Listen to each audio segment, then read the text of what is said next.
Hi, this is Jack at Jack's Transmissions. Today we're going to talk about clutch baskets for your DCT470, SST, Mitsubishi Evo 10MR, Mitsubishi Ralliart dual clutch transmissions. So the industry has created this fear that you need billet baskets for anything dual clutch, and that couldn't be farther from the truth on the SST.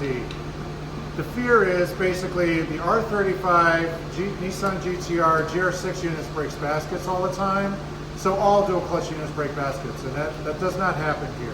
The OEM baskets have been good for 800 plus horsepower and our builds without a problem. They do not break. They are not a reliability issue. As the platform ages, there is a problem though that requires a billet basket, and that is thrust wear. If you have a thrust failure in the clutch assembly due to, it could be from several issues, from a bad damper to pressure problems, whatever, and you get discoloration on your basket, this whole area is cracked and compromised, it's warped.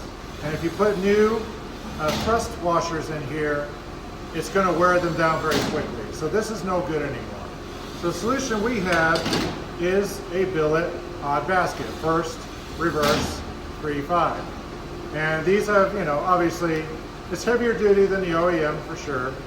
And you get a nice clean surface on this. And it's extended a little bit too, where if you want to add more plates than usual, you have more real estate here to add more plates. So if you need a basket, we have the one that commonly goes bad. We have them in stock.